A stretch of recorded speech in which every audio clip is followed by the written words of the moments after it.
किसी ने निकाला?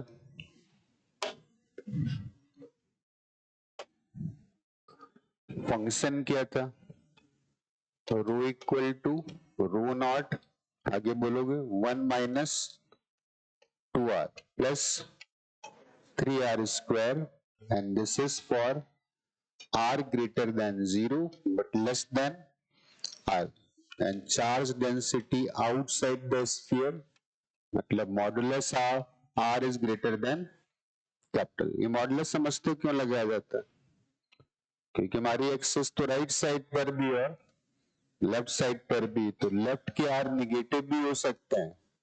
उसने एक स्फेरिकल रीजन दी है और ये स्फेरिकल रीजन है, इसका रेडियस कैपिटल आर के इक्वल है, तो उसको बोल देते हैं R equal to capital R, this is centre, and R equal to 0। जो भी चार्ज लाई कर रहा है पॉजिटिव या नेगेटिव, वो केवल इस रीजन में लाई कर रहा है, राइट।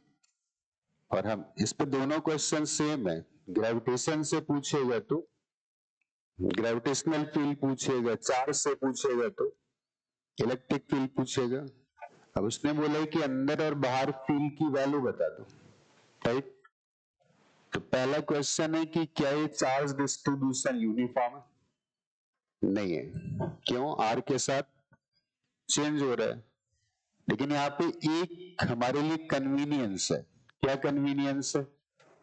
कि चार्ज डिस्टेंस के साथ बदल रहा है, लेकिन मैं अगर डिस्टेंस फिक्स कर दूं ना, तो जो भी स्फेरिकल सेल बन रही है उसका चार्ज का डिस्ट्रीब्यूशन यूनिफॉर्म है।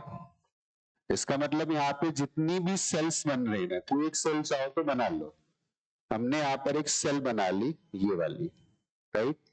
और इसका रेडियस x के इक्वल था, इसकी थिकनेस भी मान लेते हैं, and that thickness is suppose dx। तो मैं अगर सिर्फ इसकी बात करता है ना, तो बोल देता है कि इस पूरी सेल के हर एक पॉइंट पर चार्ज का डिस्ट्रीब्यूशन यूनिफॉर्म है, क्योंकि चार्ज का डिस्ट्रीब्यूशन डिपेंड किस पे कर रहा है? सेंटर से डिस्टेंस पे कर रहा है।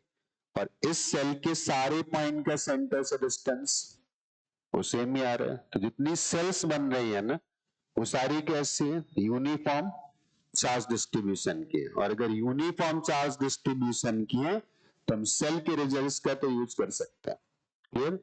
हमारे लिए कन्वीनियंस ये हो गया कि जब कोई हमसे बाहर पूछेगा ना कि इस जगह पे फील्ड बताओ आर पर, और आर की वैल्यू कैपिटल आर से बड़ी, तो हमारा लॉजिक क्या होगा कि हमारा ये वाला जो भी पॉइंट है ना, वो इन सारी सेल्स के बाहर है, और सेल का चार्ज डिस्ट्रीब्यूशन यूनिफॉर्म है। इसका मतलब सारी सेल्स कैसे बिहेव करेंगे?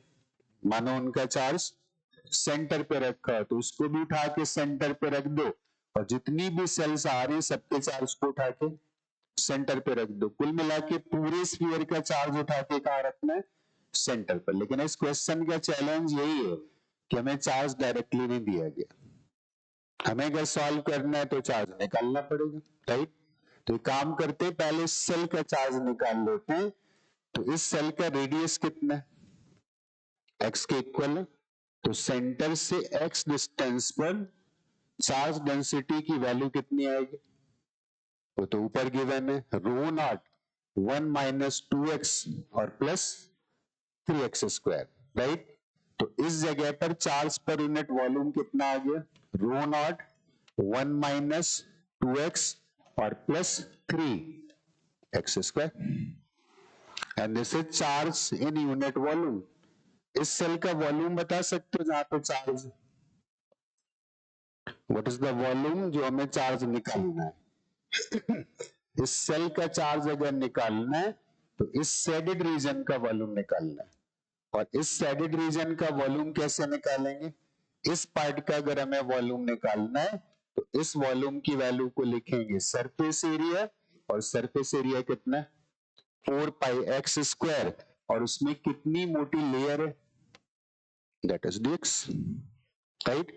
जिस चार्ज के लिए हम कंसर्न्ड है उसका वॉल्यूम कितना हो गया? 4 pi x square into dx। और इस जगह पर चार्ज डेंसिटी हमें गिवन है, तो अगर चार्ज निकालना है तो क्या करेंगे, 4 pi x square into D x, इससे मल्टीप्लाई कर दोगे तो ये चार्ज आएगा किसका, इस सेल का आएगा, राइट। सेल के अंदर का नहीं आएगा, जो हमने सेल अज्यूम करी है ना, ये उसी का चार्ज आएगा, राइट। और हमें तो टोटल चार्ज निकालना था, तो टोटल चार्ज के लिए क्या करोगे, इंटीग्रेट करोगे। पहली सेल कहां पर मिलेगी, x इक्वल टू 0 पर, और आखिरी सेल कहां पर मिलने वाली, x इक्वल टू r पर। इसको इंटीग्रेट कर लोगे, हमें क्या मिलेगा, टोटल चार्ज।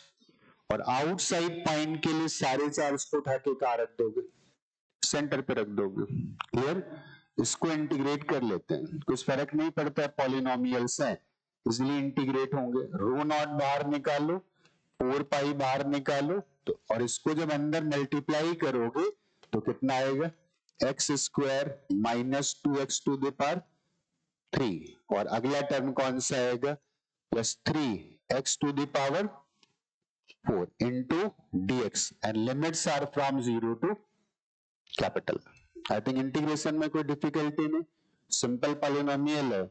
इसको अगर इंटीग्रेट करना है तो बोलते जाओगे, क्या इंटीग्रेशन आएगा, 4 pi into rho naught x square का integration x cube divided by 3 minus 2x cube का integration 2x to the power 4 divided by 4, और 3x टू द पावर 4 का integration 3x to the power 5 divided by 5 and limits are from 0 to r। अगर initial limit 0 आ रही है ना, तो initial limit पे पूरा टर्म ही 0 हो रहा है, सीधे x को r से रिप्लेस कर दो, तो चार्ज की वैल्यू सीधे बोल दो कितना आ गया, 4 pi into rho naught into r cube divided by 3 minus r to the power 4 divided by 2 और plus 3 r to the power 5 divided by 5। कुछ बात समझ में आई, ऐसे क्वेश्चन काफी पूछे जा चुके हैं, राइट। ग्रेविटेशन में भी, इलेक्ट्रोस्टैटिक्स में भी। हमें अगर बाहर फील्ड निकालना है तो क्या करें, इस सारे चार्ज को उठा के सेंटर पे रख दो, और कितनी डिस्टेंस पे फील्ड निकालना था, r डिस्टेंस पे निकालना था, तो सीधा सीधा पॉइंट चार्ज की फील्ड लिखनी है, और पॉइंट चार्ज की फील्ड का मतलब है 1/4 pi epsilon not charge divided by square of distance. लेकिन r की वैल्यू कैपिटल R से बड़ी आएगी, तो r must be greater than capital R, और टोटल चार्ज की वैल्यू कितनी आ गई, that is 4 pi into rho not. इसके अंदर से r क्यूब बाहर निकाल लो, तो अंदर क्या बचेगा, 1 divided by 3 minus r divided by 2 और plus 3 r square divided by 5। इससे 4 पाई कैंसिल होगा और हमारे पास फील्ड की वैल्यू आ गई। लेकिन ये कौन से रीजन की फील्ड आई, आउटसाइड रीजन की फील्ड आई, क्लियर। हमें तो इनसाइड रीजन का भी फील्ड निकालना था, क्या करें, अगर हमें इनसाइड रीजन का फील्ड निकालना है तो यहीं पे सॉल्व कर सकते हैं। कैसे, इनसाइड में कोई एक पॉइंट डिफाइन कर दो कि हमें यहां की फील्ड निकालनी थी। फॉर एग्जाम्पल मुझे इस जगह फील्ड निकालनी है और इसका डिस्टेंस हमने मान लिया सपोज स्मॉल आर, तो एक काम करते हैं, यहां पे एक स्फीयर बना लेते हैं, ऐसे चलेगा। और इस वैल्यू को हमने बोल दिया स्मॉल आर, और इस ये वाला जो स्मॉल आर है ना, this is less than capital are. तो मेरा एक लॉजिक होगा, क्या लॉजिक होगा कि यहाँ पे बहुत सारी कोसेंट्रिक सेल्स हैं, कुछ सेल्स इस रेड स्फीयर के अंदर लाई करती और कुछ सेल्स इस रेड स्फीयर के बाहर लाई करते हैं। जो भी सेल्स इस रेड स्फीयर के अंदर लाई करती है ना, ये पॉइंट उन सारी सेल्स के, बोल सकते हो, एक बार फिर से बोल रहा हूं, हमें जहां पे फील्ड निकालनी वो ये वाला पॉइंट है सपोज भी, राइट। और मैं बोलूंगा कि मैंने एक रेड कलर का स्फीयर बनाया, तो कुछ सेल्स तो रेड कलर के स्फीयर के अंदर होंगे ना, तो उन सारी सेल्स के लिए बी पॉइंट किधर होगा, उनके बाहर होगा। तो बी पॉइंट के लिए वो सारी सेल्स कैसे बिहेव करेंगे, जैसे उनका चार्ज पॉइंट चार्ज के फॉर्म में कहां पे रखा हो, सेंटर पे रखा हो। इसका मतलब उन सारी सेल के चार्ज को उठा के सेंटर पर रख देना है, जो इस रेड स्फीयर के अंदर लाई कर।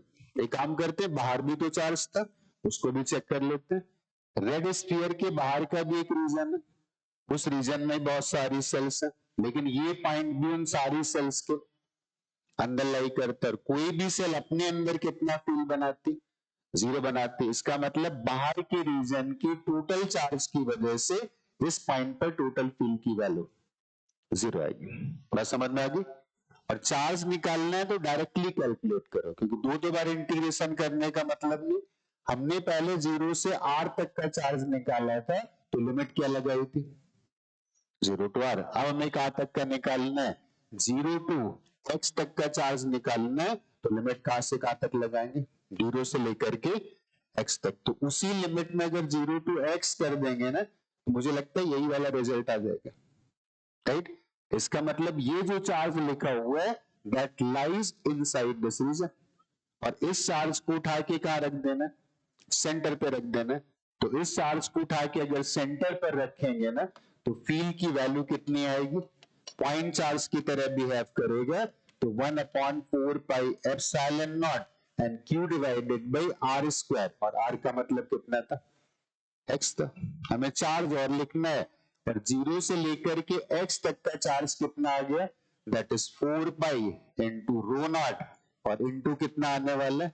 That is x cube divided by 3 minus x to the power 4 divided by 2, और plus 3x to the power 5 divided by 5। तो फंक्शन तो बदल सकता है ना, क्या ही फर्क पड़ता है कौन सा फंक्शन दिया है। हमारा लॉजिक एकदम क्लियर है। अगर पॉइंट सेल के बाहर है, तो उस सेल के चार्ज को उठा करके सेंटर पे रख दो। पॉइंट अगर सेल के अंदर है, इसका मतलब उस सेल के चार्ज में उस पॉइंट पर कोई भी फील्ड नहीं बनाए। पोटेंशियल के लिए डिस्कशन बदल जाएंगे, याद रखना। और ऐसा नहीं कि पोटेंशियल पूछ नहीं सकता, पोटेंशियल फील्ड पे डिपेंड करता है, बट इलेक्ट्रिक फील्ड के लॉजिक रादर सिंपल होगा, राइट? सेल के बाहर फील्ड निकालनी है, सेल के चार्ज को उठा के सेंटर पर रखो। शर्त ये कि सेल का चार्ज डिस्ट्रीब्यूशन कैसा होना चाहिए? यूनिफॉर्म होना चाहिए। बस समझ में आ गया, राइट? इसको नोट कर।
लॉजिक क्लियर एकदम। क्वेश्चन कोई सा भी होगा, हमें ऐसे सोचना है सेल के बाहर सेल का चार्ज कैसे बिहेव करेगा। पॉइंट चार्ज अगर हमें फील्ड निकालना है और सेल अपने अंदर अपनी वजह से कोई भी फील्ड नहीं बनाती। क्लियर होगा?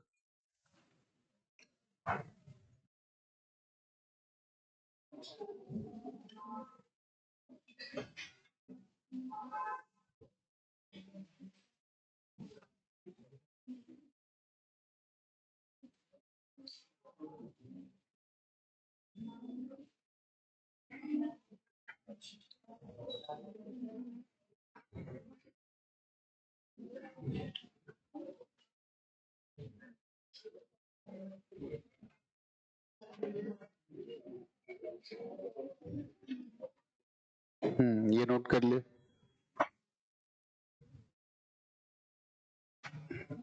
एक और क्वेश्चन ऐसे सॉल्व करते हैं। क्वेश्चन नोट करो। Charge density inside the sphere of radius capital R. Charge density inside the sphere of radius capital R varies as rho equal to rho naught A plus bx plus cx square. A plus b x plus cx square. और ये function valid कब तक होगा? जब तक modulus of x की value are या उससे छोटी और बाहर चार्ज डेंसिटी की वैल्यू 0। तो बाहर के लिए क्या लिखेंगे? Modulus of x is greater than capital R. Right? इसमें क्वेश्चन नोट करो। फाइंड इलेक्ट्रिक फील्ड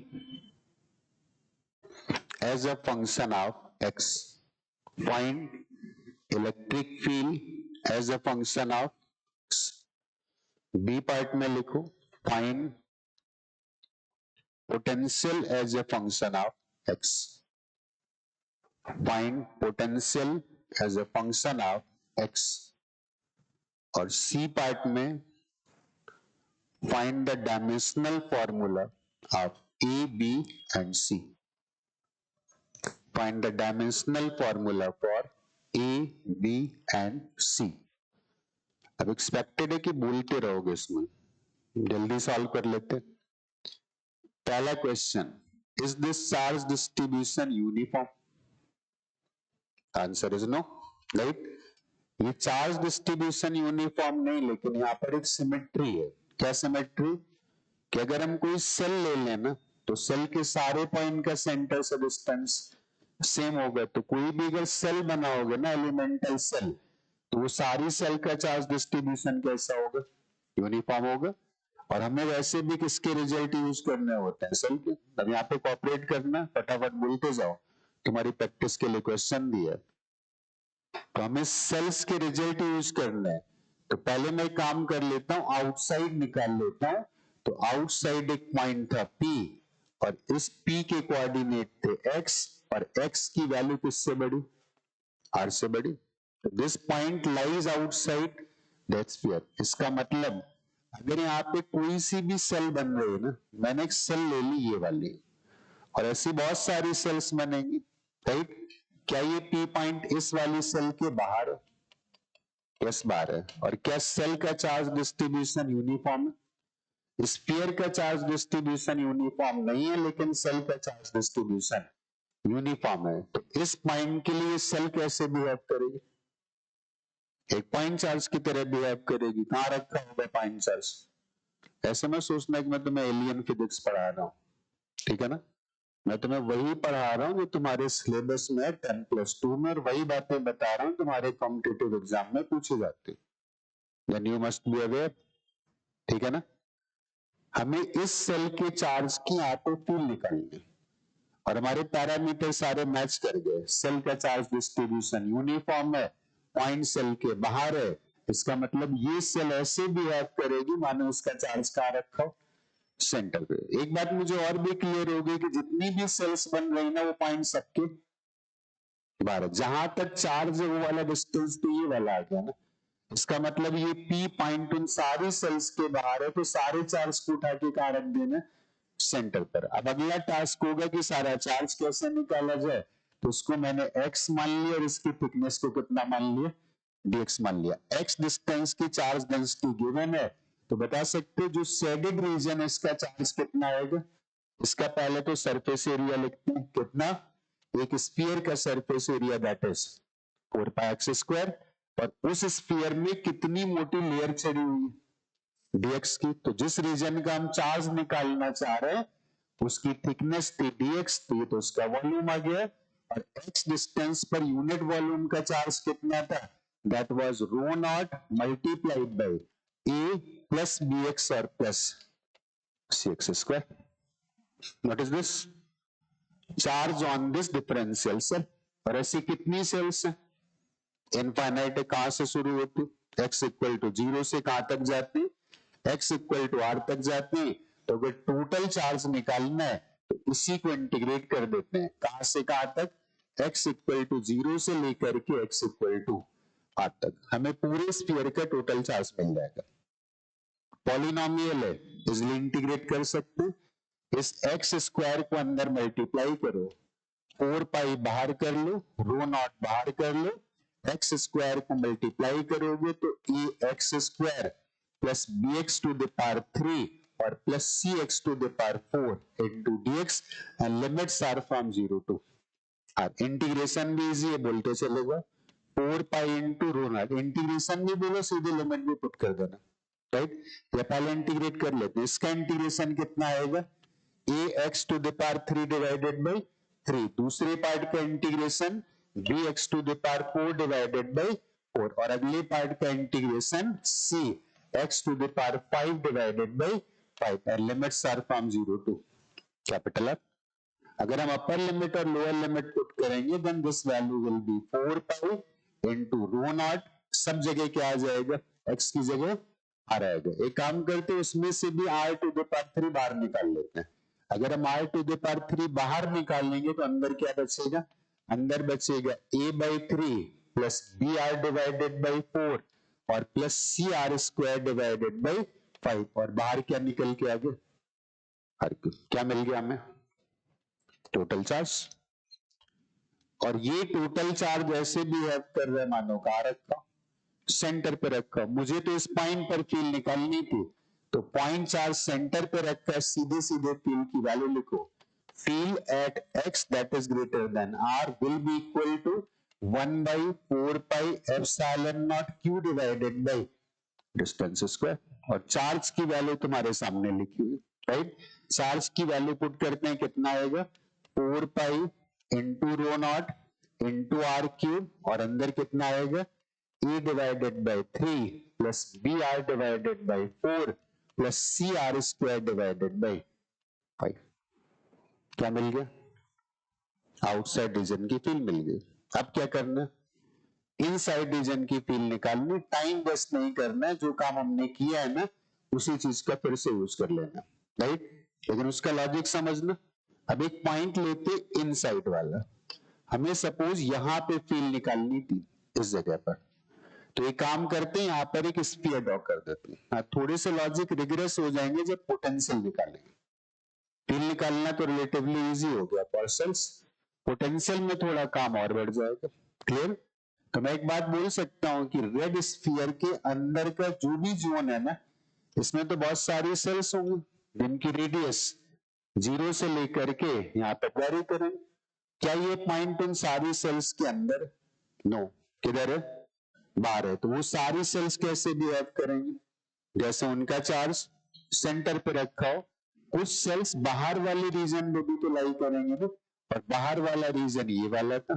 तो अगर बाहर वाले रीजन पर कोई भी एक सेल होती ना, तो ये वाला पॉइंट उस सेल के अंदर। तो जिस रीजन को मैंने ग्रीन से सेट किया है ना, मैं एक बात बोल सकता हूं, उस रीजन की किसी भी सेल के अंदर लाई करता है ये वाला पॉइंट, इसका मतलब इस रीजन की सारी सेल्स की वजह से इस पॉइंट पर इलेक्ट्रिक फील्ड जीरो आएगी। लेकिन इस रीजन की सारी सेल्स के बाहर लाई करता है वाला पॉइंट, तो वो सारी सेल कैसे बिहेव करेंगी?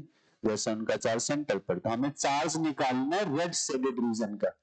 तो बस एक ही काम करना था कि जो लिमिट हमने यहाँ पर 0 से r तक बनाई थी ना, उसी को कहां से कहां तक कर दे?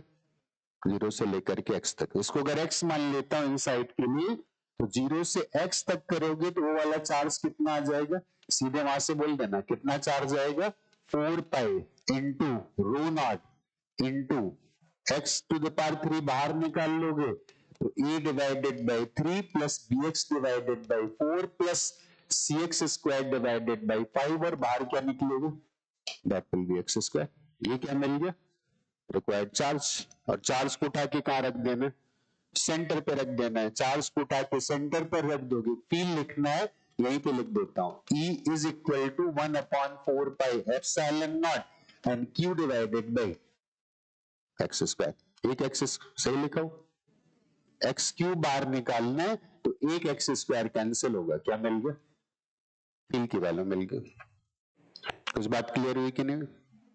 ठीक है ना, फील्ड के लिए समझ में आ गया। अब एक छोटा सा सवाल मैंने और पूछा था, ए के लिए डायमेंशनल फॉर्मूला क्या है? ए का डायमेंशनल फॉर्मूला क्या होगा, बी का डायमेंशनल फॉर्मूला क्या होगा, और सी का डायमेंशनल फॉर्मूला क्या होगा?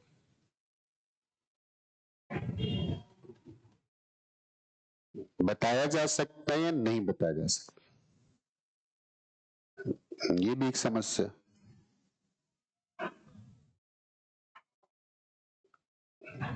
आई थिंक अगर हमें रो नॉट नहीं गिवन है ना, तो शायद हम बता भी नहीं सकते।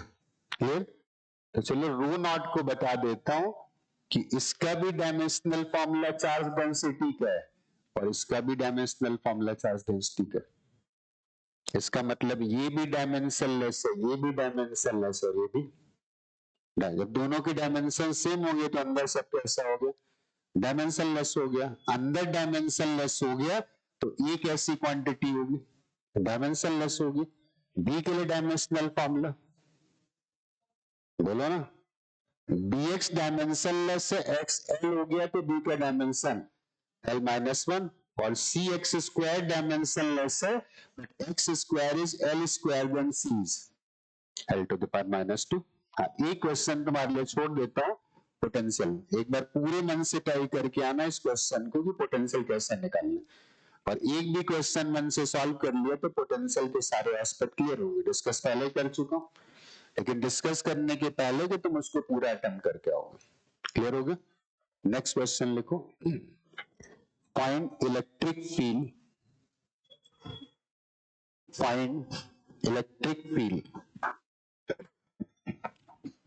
Of a uniformly charged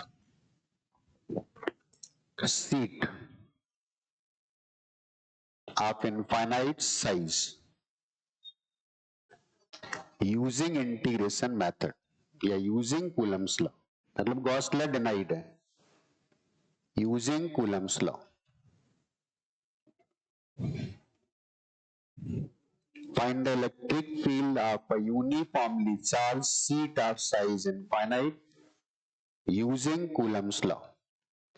Gauss law पे बहुत भरोसा नहीं करना चाहिए, क्योंकि गॉस लॉ केवल उन चीजों के लिए इजिली इलेक्ट्रिक फील्ड निकाल के दे पाएगा जिनमें इलेक्ट्रिक फील्ड का बिहेवियर हाईली सिमेट्रिकल होगा, राइट? और अगर वो बिहेवियर सिमेट्रिकल नहीं है तो गॉस लॉ एप्लीकेबल होगा, बट हम सॉल्व नहीं कर पाएंगे।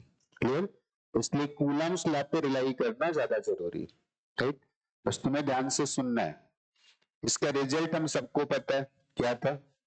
अगर सीट की चार्ज डेंसिटी सिग्मा है, सीट मैंने ऐसे मान लिया इधर भी इनफाइनाइट तक है और दैट भी इनफाइनाइट तक, इट्स अ सीट।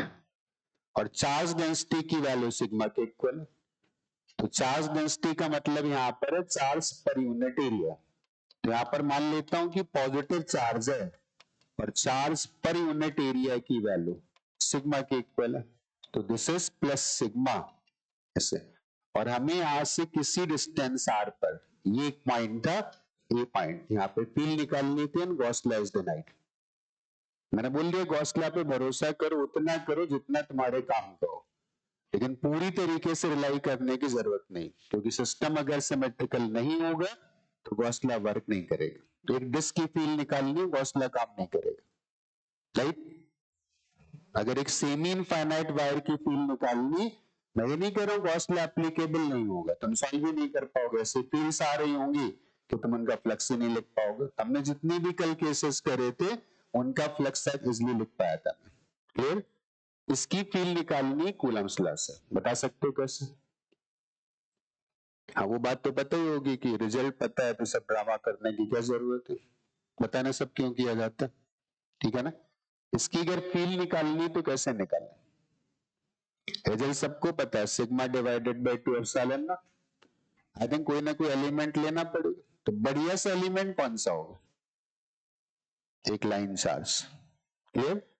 एक बढ़िया सा एलिमेंट होगा लाइन चार्ज। ये बात मैं क्यों बता रहा हूँ, आधी सीट हटा देगा, बोले वो सेमी इनफाइनाइट है और तुम तो रिजल्ट रट के गए तो वो भी नहीं काम करेगा और गॉस लॉ लग नहीं पाएगा। अभी तो फिलहाल मैंने पूरा दिया है तो गॉस लॉ लगा भी सकते थे। तो यहां से x डिस्टेंस पर, इस जगह से x डिस्टेंस पर और dx लेंथ की, थिकनेस की, हम एक सीट ले लेते हैं, ये वाली।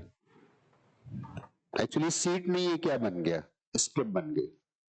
और इस स्ट्रिप की लेंथ कितनी आएगी, इनफाइनाइट आने वाली, क्योंकि सीट इधर भी इनफाइनाइट थी, पीछे भी इनफाइनाइट थी, इधर भी इनफाइनाइट थी, तो हमें एक स्ट्रिप मिल गई और उस स्ट्रिप की लेंथ कितनी, इनफाइनाइट। स्ट्रिप का मतलब है इट्स अ लाइन चार्ज, और लाइन चार्ज की फील्ड हमें पता है कितना, lambda divided by 2 pi epsilon naught into are.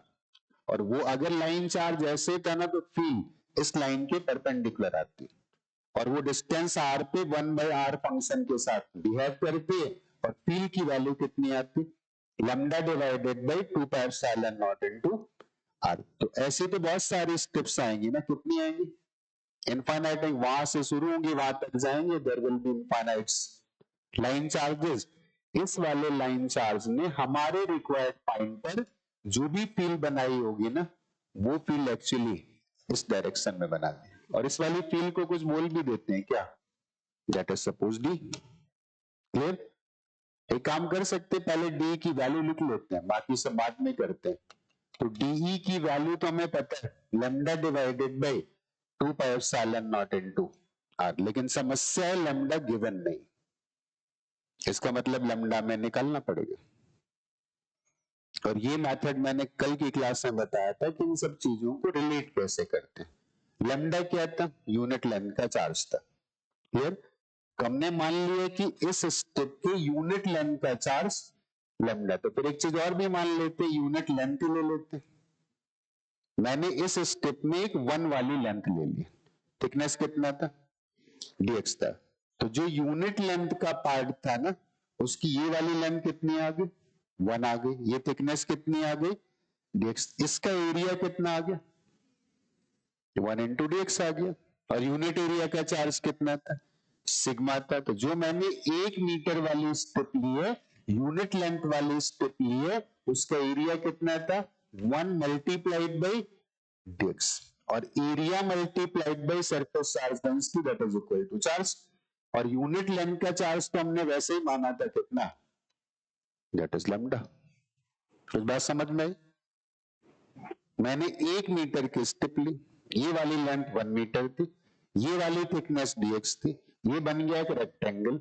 Rectangle length 1 है और थिकनेस dx है, तो एरिया कितना आ गया, 1 dx आ गया। और यूनिट एरिया का चार्ज हमें पता था कितना, सिग्मा। तो इतने में चार्ज कितना है, that is sigma into 1 into dx।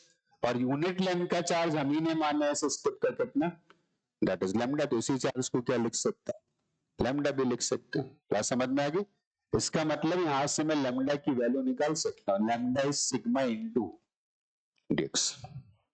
अगर मुझे इसके यूनिट लेंथ का चार्ज पता है ना, तो मुझे यहाँ पे लिखा, कुछ गलत लगे तो बोल देना। यहाँ पे इलेक्ट्रिक फील्ड की वैल्यू कितनी आएगी, lambda divided by 2 pi epsilon naught into R. वैसे ये x था और ये r था, तो ये वाली डिस्टेंस कितनी आ गई, under root R square plus x square. तो डिस्टेंस की जगह लिख देते हैं under root R square plus x square, और लैम्डा की जरूरत पड़ेगी तो लिख देंगे सिग्मा इंटू डीएक्स। अगर सिग्मा इंटू डीएक्स लिखोगे, this will be sigma into dx divided by 2 pi epsilon naught under root R square plus x square. पहला टास्क पूरा हो गया। क्या, फील्ड निकालने वाला, क्लियर। अब यहाँ पे एक सिमेट्री भी है। क्या सिमेट्री, अगर इस साइड पर एक लाइन चार्ज है ना, तो दूसरी साइड पर भी एक लाइन चार्ज है, तो दूसरी साइड का जो लाइन चार्ज इसके सिमेट्रिकल आएगा ना, वो शायद अपनी फील्ड ऐसे बनाएगा। सब कुछ बिल्कुल सेम है, तो सब कुछ सेम है, तो ये वाला डी था, तो ये वाला भी कितना आएगा, डी आएगा। इस डी का ये कंपोनेंट, इस डी का ये कंपोनेंट आपस में कैंसिल हो गए, लेकिन ऊपर वाले तो ऐड अप हो रहा है ना।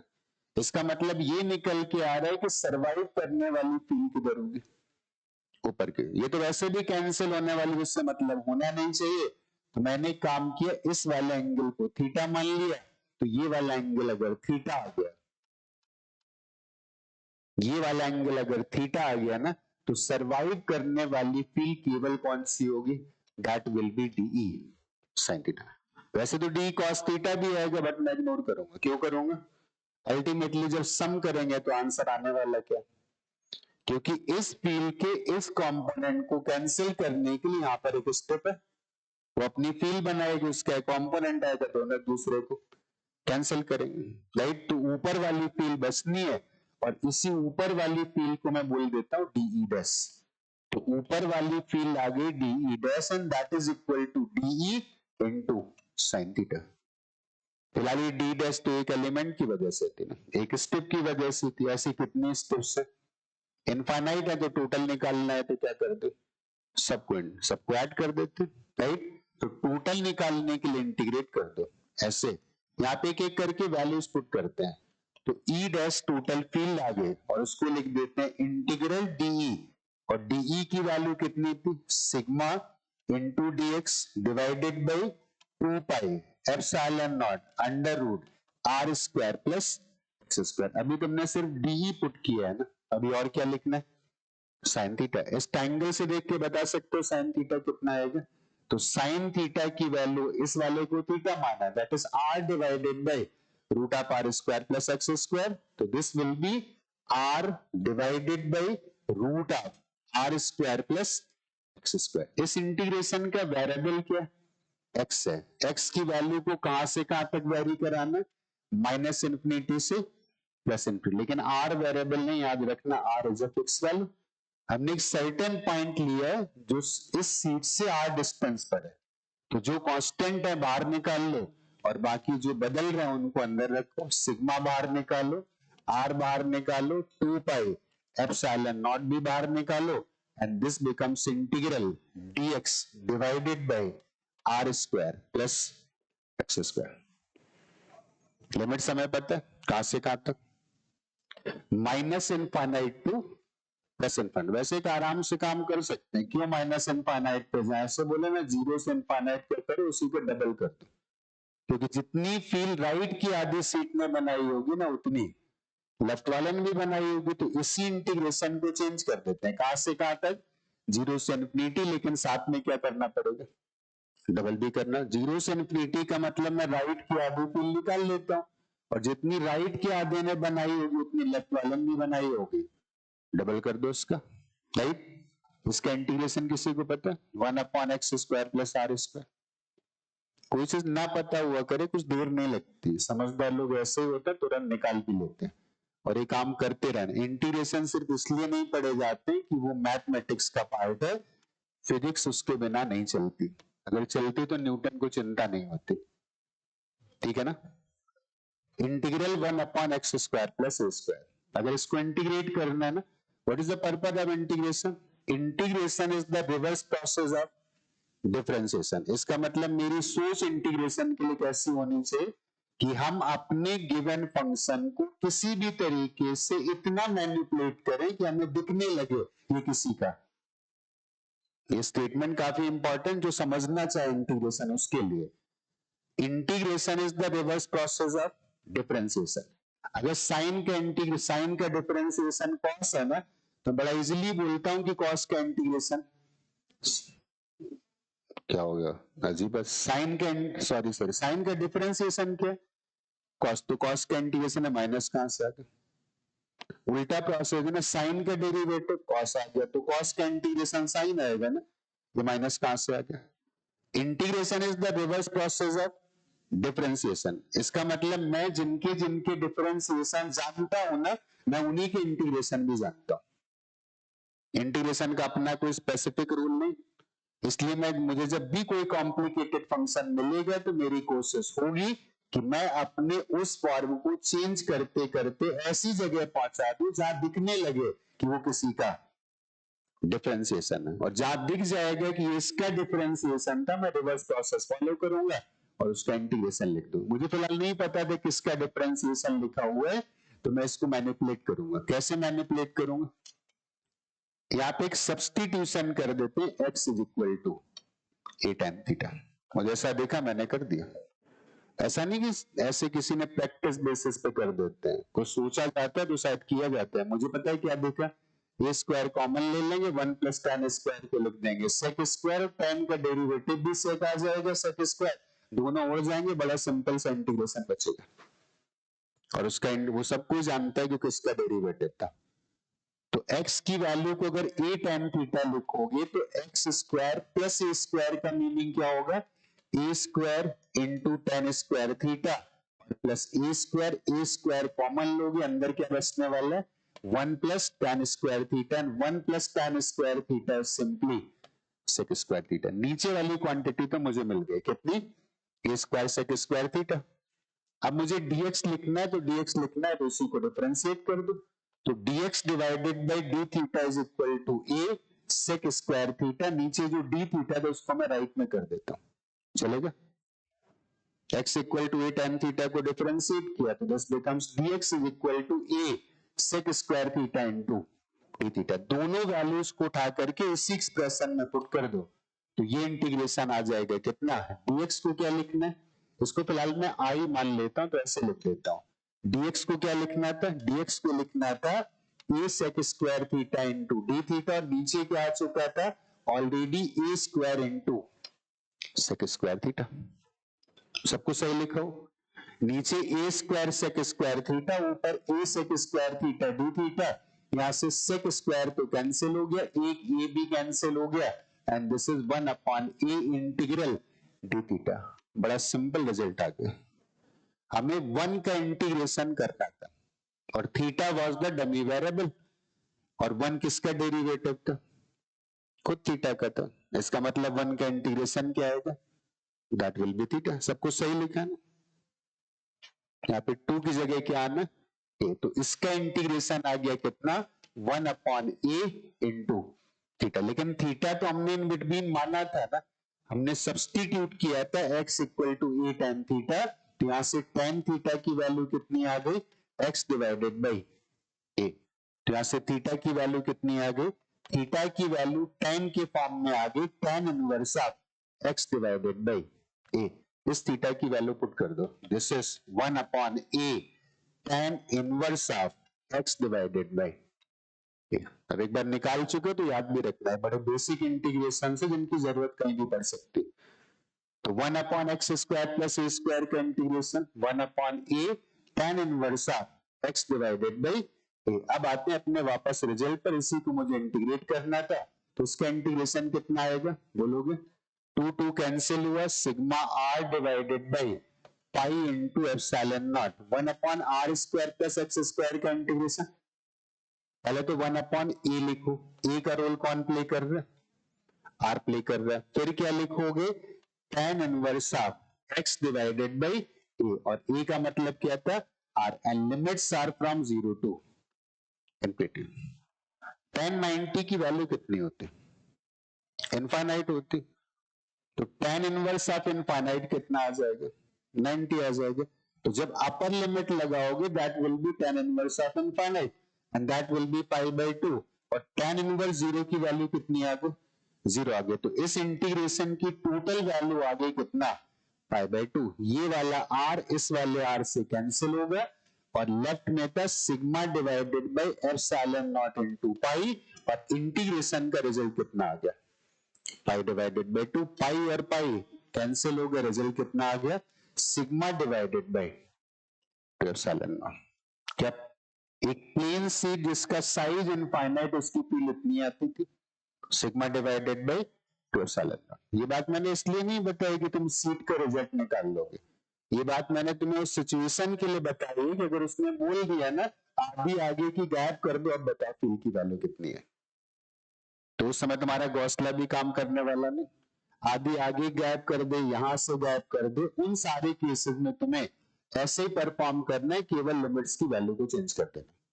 अगर बोलते हैं सीट यहां पे खत्म होती, यहां पे फील बताओ, तो तुम्हारी लिमिट जानने वाली थी माइनस इंफिनिटी से जीरो। और अगर बोलते हैं सीट यहां खत्म होती, यहां पे फील बताओ, तो तुम्हारी लिमिट जानने वाली थी माइनस इंफिनिटी से सम पॉजिटिव वैल्यू। कुछ नहीं करना है, केवल हमें लिमिट चेंज करनी है और लिमिट चेंज करके अपना आंसर लिख देना। लेकिन याद रखना ये फील्ड मैंने सिर्फ ये निकाली थी। जब वो सीट को फाइनाइट बोलेगा ना तब हमारा वो वाला लॉजिक कैंसिल हो जाएगा। कौन सा वाला? कैंसिलेशन वाला। उस समय शायद कैंसिलेशन भी नहीं होंगे, और उस समय अगर कैंसिलेशन नहीं होंगे तो इस वाली फील्ड का ये कंपोनेंट भी काउंट करना होगा और ये वाला कंपोनेंट तो पहले काउंट कर चुके हैं। उस समय इतना भी नहीं हुआ कि नहीं हमने एक कंपोनेंट छोड़ दिया, उस कंपोनेंट को भी काउंट करना होगा। आई थिंक बात समझ में आ गई होगी, राइट। कूलम्स लॉ से एक इनफाइनाइट साइज की फील्ड निकालना। अगर किसी को लगता है कि चीजें डिफिकल्ट है ना, तो मैं सच बता दूं इतनी इजी है ना कि इनको ना देखने की जरूरत है ना लिखने की जरूरत है, सिर्फ सोचने की जरूरत है। तो तुम चाहो तो एक बार ट्राई करो, मजा आएगा।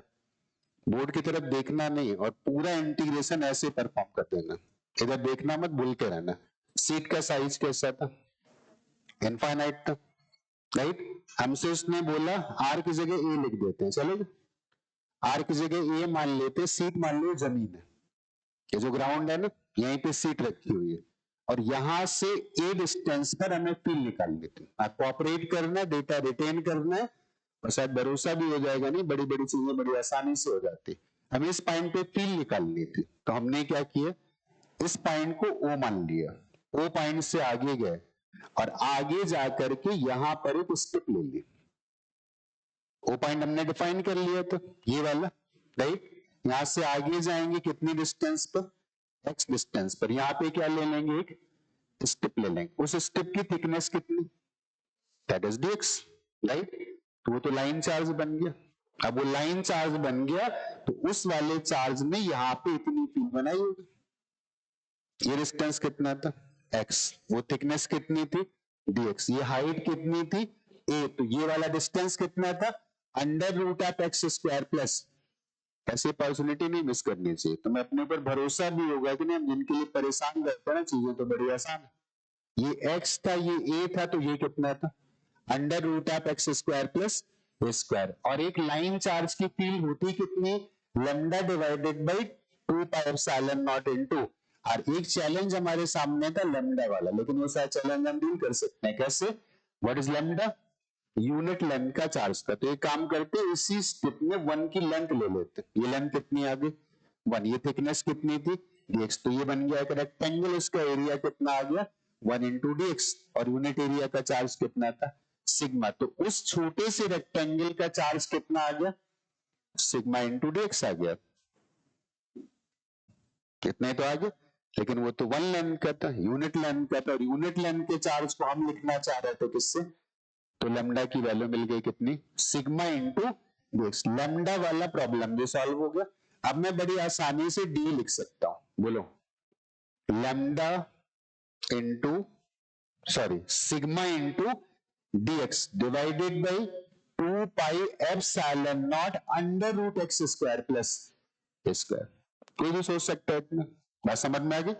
फिर मेरा सिमेट्री आर्ग्यूमेंट है। सिमेट्री आर्ग्यूमेंट कैसे है? अगर उधर एक स्टेप है ना तो उधर भी एक वैसी स्टेप है, एग्जैक्टली मिरर इमेज बना दो, वही सेम स्टेप यहाँ पर आ गई, उसने भी ऐसे फील्ड बना दी होगी। इन दोनों फील्ड के ये वाले कंपोनेंट, बसने वाली फील्ड कौन सी है, केवल हमें पता है कि इस फील्ड का केवल यही सरवाइव करेगा तो वेस्ट हो गया, तो जब वो वेस्ट है तो उस पर काम करने की जरूरत भी नहीं है। फिर मैंने इस वाले एंगल को थीटा मान लिया, तो ये वाला एंगल भी कितना आ गया, थीटा। इसको डीई बोला था तो ये डीई कॉस थीटा और ये वाला डी साइन थीटा। इस ट्रायंगल से शायद साइन थीटा लिखना आसान है, कैसे लिखेंगे, sine theta is equal to perpendicular divided by hypotenuse.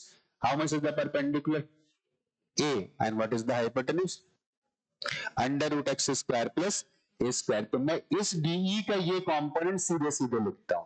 पहले तो मैं डी की वैल्यू लिखना चाहूंगा, कितना लिखूंगा, sigma into D X divided by 2 pi epsilon naught under root X square plus A square multiplied by A divided by under root of X square plus A square. ज्यादा effort नहीं, थोड़ी effort की जरूरत थी, और करी होगी तो शायद पता चल गया होगा क्या लिख दिया मैंने।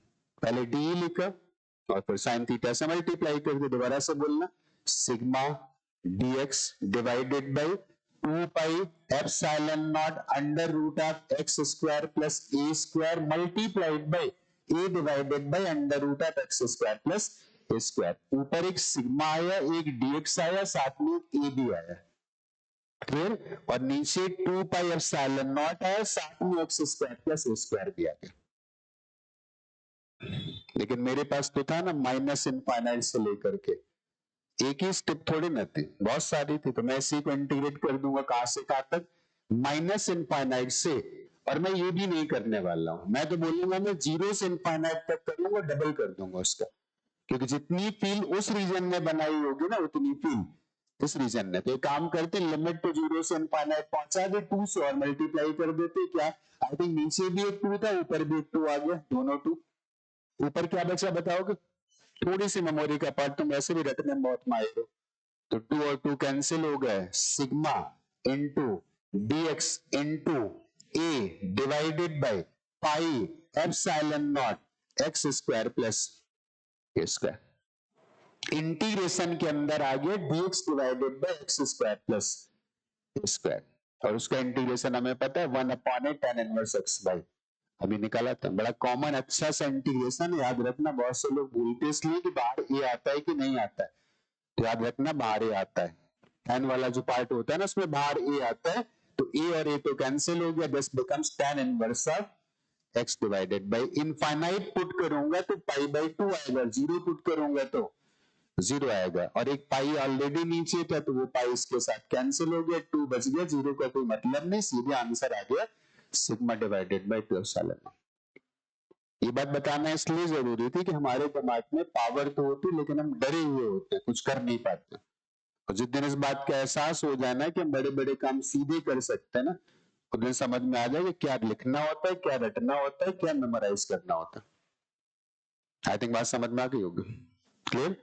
अब सेमी इनफाइनाइट सीट होती तो कुछ करना नहीं है, सीधे बोलते ये वाली फील्ड पहले वाले की आगे आ जाए, लेकिन सेमी इनफाइनाइट में एक प्रॉब्लम और भी, ये वाली बच जाएगी।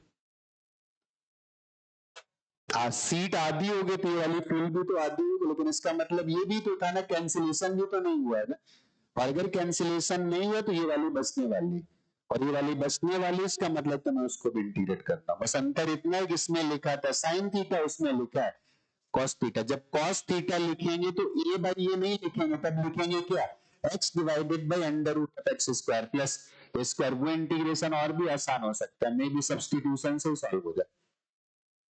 तो सेकंड पार्ट तुम्हारे लिए छोड़ देता हूं, इसी में नोट लगा के लिख देना, solve the same case for a semi infinite sheet at the end. मतलब हमें जो फील्ड निकालनी है वो एंड पॉइंट पे ये डिस्टेंस पे निकालनी।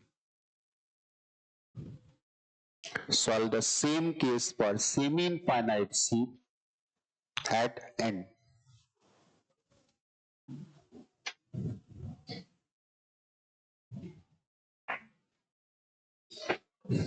अब इसको नोट कर लो, दोनों यहीं से लिखना था कि और पीछे, यहीं से लिखना था ना। ये वाला तो लिख लिया था, ठीक है ना, ये वाला लिख। आजकल तो तुम लोग नहीं बोल रहे ना, वहां नोट्स नहीं बनवाया जाते। अच्छा एक चीज ऑब्जर्व करी, कल जो 1 घंटे में पढ़ाया तो उसको लिखने में 40 मिनट लगे। Did you observe this? और मैं तुम्हारे 40 मिनट की बड़ी चिंता करता था, बस और कोई बात नहीं था। ठीक है ना, ये बात तुम्हारे लिए सोचने वाली, फिलहाल नोट करना, ठीक है ना।